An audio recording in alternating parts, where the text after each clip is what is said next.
verovali ili ne, Marko Kraljević po 3. put među Srbima. Voljom, zaslugom ili namerom gospodina koji sedi preko puta mene, gospodina Marka Aleksića, Nove zvezde Lagune. Nije o njemu prva knjiga, nadamo se da nije ni poslednja, nadamo se da ni Marko Kraljević nije poslednji put među Srbima. Šta je to, Marko, trebalo da se dogodi da se Marko Kraljević vrati među Srbe 3. put? Da, pa to ste dobro rekli. Marko Kraljević je naš nacionalni heroj. Dakle, ja sam kao arheolog, dakle, to je moja uža specijalnost. Mi znamo, arheolozi, da svako društvo ima svoje heroje. Dakle, ne postoji ljudsko društvo koje nema svoga heroja, a naš heroj je grandiozna epska figura, to svi znamo. Kad kažemo Marko Kraljević, mi svi znamo sve o njemu. A zapravo ovo je prva biografija njegova naučna ikada napisana. To je i za mene bilo neverovatno zapravo da, eto, od kad postoji savremena naša istorijska nauka, da je ovo prva prava detaljna biografija i tu je naš nacionalni heroj podvrgnut zakonima moderne istorije. Sad to malo je, jedna moja drugarica je rekla da se plaši šta će tu pročitati, plašila se kad uzela knjigu i to je prirodno po meni, jer mi pre svega volimo naših heroja. To je nešto što ja sad primećujem, dakle kad pokrećem uvek tu temu, to je osnovno, dakle da mi volimo našeg viteza, Marka Kraljevića, i taj epski njegov lik je stvoren zapravo. To su nanosi naše ljubavi prema tom heroju. Sad kad ste tako počeli, ja onda ne sam da pitam ništa. Pošto sam ja od celog života takođe, kao mnogi Srbi, čudio se nekim nedoumicama i onda, a bilo mi je žao da diram u naše heroje, pa sad sam teo da pitam par pitanja, ali vi počeste s toliko ljubavi da je meni sad... Nemojte se plašiti. Kako da vas pitam, je li bio na Kosovskoj bici ili nije bio na Kosovskoj bici? Molim? Je li bio na Kosovskoj bici ili nije? Pa, evo šta kaže nauka. To je jedno, ne postoji nijedan istorijski podatak koji pokazuje da je on bio u bici. Ne postoji nijedan podatak, ali o njegovom stavu tad, u tom ponašanju, može da nam govori činjenica da turska vojska, iako je on tad morao da prizna vrhovnu vlast Turske, da nije prošla preko njegove teritorije, nego da je prošla preko teritorije njegovih suseda, tako da... Pa se možda provukao? Pa ne, to da govori o stavu. Nije se on provlačio, nije bio ličnost koja se provlači. Pa mislim sam provukao se da ne učestvuje, jer u principu kao vazal bi morao da bude. Razumeo sam šta ste rekli. Nije on bio ta ličnost. On je bio pre svega vitez i ratnik. Bio je čovek koji je, to je stereotip jedan koji mi u njemu imamo, da je bio vazal turski. Zapravo je on najveći deo svoje vladavine proveo boreći se protiv Turaka za samostalnost. I on je postao tek u drugom delu svoje vladavine, pred kraj zapravo vladavine, kad je to bio jedini način da još zaštiti svoj narod.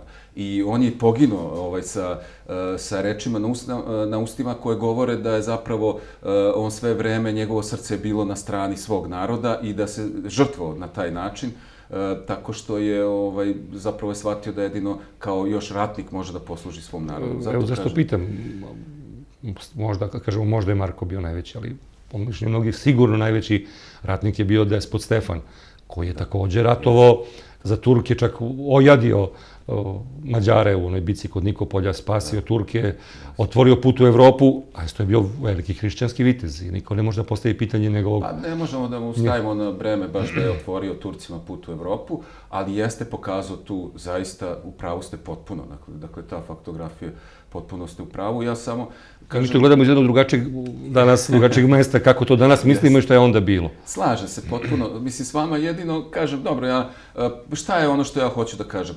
Mi smo imali heroje i vitezove u srednjem veku. To nisu bile obične ličnosti, to su bile izuzetne ličnosti svoje epohe. Taj Stefan Lazarević je bio vitez, iz zapadne Evrope su dolazili plemići i smatrali najvećom čašću da ih on proglasi za viteza. Dakle, to je ono što mi treba da znamo o tim ljudima. To su ratnici, na primjer Zmaj Ognjeni Vuk, evo nešto smo juče pričali o tome. On je čovek koji je za godinu dana bio na 4 ratišta. Znači, to su pravi prekaljeni ratnici koji su stvarno i srcem i dušom bili za svoj narod. Oni su moralni uzori, bez ikakve dileme, i to je ono što sam ja pokušao da pokažem u ovoj knjizi, da zapravo da je naš srednji vek ima te velike vrednosti. Šta bi ja rekao? Znači, pošto se bavim, ja iskoristio sam priliku da se bavim, dakle, oružjem, viteštvom, da govorim o tim nekim najnovijim naučnim otkrićima, ali iz te oblasti. Ali sam isto tako i o našoj kulturi. Na primjer, Mileševski Beli anđeo je jedna od 2 fotografije koja je poslata u kosmos 60. godina kao prva poruka naše civilizacije nekoj. Dakle, to su vrednosti koje mi imamo ovde i šteta je što često pokušavamo, odnosno ne mi to samo, pravo je pitanje zašto do sad nije bilo biografije Marka Kraljevića. Šta je to, ko nas je to sprečio da... Koliko je njegov život, na primjer, filmičan? Da, pa to je isto, da, zanimljivo. Ja mislim da je jako filmičan, da je jako dramatičan.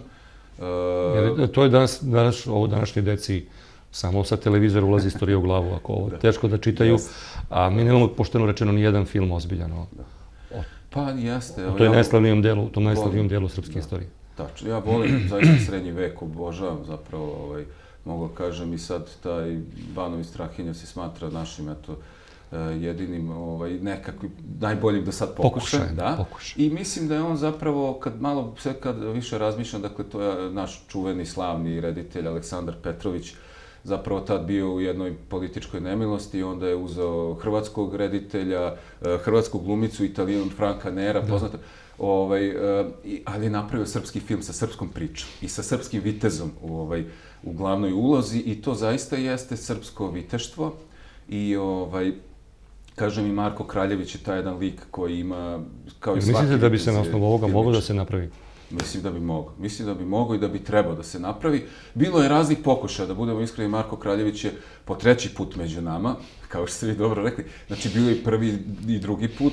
Taj drugi put je često bio i tema popularne kulture, što i treba da bude, svaki heroj treba da bude i to. Tako da, bilo je pokušaja da se on ekranizuje.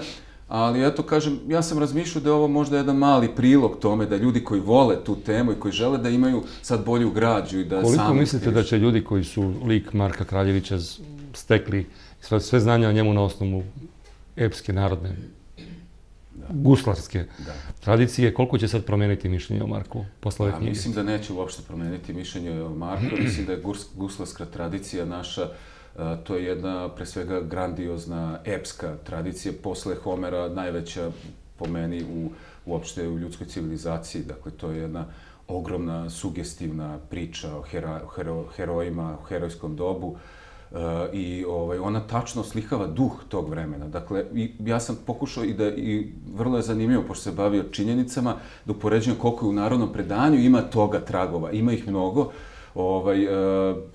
tako dalje, sad da ne idem od jednog do drugog pitanja, ali duh je važan u tom epskom našoj poeziji, koji je potpuno superioran i danas, jer današnja savremena kultura, globalna savremena kultura, tu dominira opet heroj, opet vitez. Vitezovi su poznati širom sveta. Kad dođu, na primjer, turisti iz Kine, Japana, pa sad škljocaju po našim tvrđima. Ja tek shvatim koliko mi imamo tu baštinu, Rimsko carstvo, vitezovi, ne znam koja, nego pomenuli ste Stefana Lazarevića, viteza Viteškog reda Zmaja i tako dalje. Dakle, naša baština je ta viteška tradicija kod nas velika i epska, naše pesme to najbolje oslikavaju, a popularna kultura zapravo kopira te obrazce koje mi već imamo stotinama godina. Dakle, Hollywood je zasnovan na teorijama monomita i na istraživanjima psihologije, istorijskih nauka, komparativne mitologije, te najstarije priče prema kojima smo mi genetski predisponirani. Znači, to su najsugestivnije priče. Kad nam pričate o heroju, mi najpažljivije slušamo i najviše primamo. Jer smo hiljadama godina slušali takve... Red je bilo da imamo nekog našeg, najviše Supermana, Spidermana i ostalo. Slažem se, da. Pa Marko Kraljević je jedan takav školski primer zapravo, pa malo je reći zapravo školski, nije on školski, on je mnogo više od toga, ali kažem, meni imponuje kad vidim kolike industrije sad, industrija zabave, global, koje to rade već decenijama, veoma sistematično i dobro i profesionalno, koliko zapravo nisu izmislili ništa bolje od koncepta koji postoji već stotinama godina u našoj epskoj tradiciji. Kako to izgleda kad se jedan arheolog baci u pisanje knjige? Je li teško? Pa, iskreno da budem, meni nije bilo teško, samo pisanje, to sam radio i sa strašću i tako. Drugi deo je teži, dakle, da se to uobliči u neku formu, da se još malo prilagodi toj formi knjige ili da se čeka ta formalne stvari, da dođe do izdavača i tako, to je teže. Samo pisanje je meni bilo zadovoljstvo, da budem iskren, ali imao sam i sreću zato što je pojavilo se dosta novih knjiga i naše savremene literature naučne koja tako olakšava sad neka pitanja koje mogu da se istražuju sad bolje. Vidimo da ste privukli veliku pažnju, medijsku i čitalačku. To prija, ćemo nešto dalje da očekujemo od vas. Pa upravo ste, hvala. Da, ja se nadam da ću nastaviti, da trebalo bi da još nekog... Čeprkate po našoj arheologiji. Jeste. Moja specijalnost je srednjovekovno oružje i lepo bi bilo da se još neki vitez iz naše prošlosti osvetli. Toplica, Milane, Kosančić, Ivane. Možda, vidjet ćemo.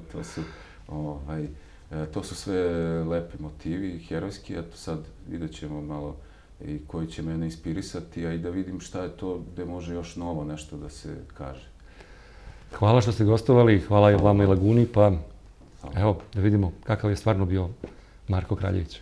Zahvaljujemo Marku Aleksiću. Hvala.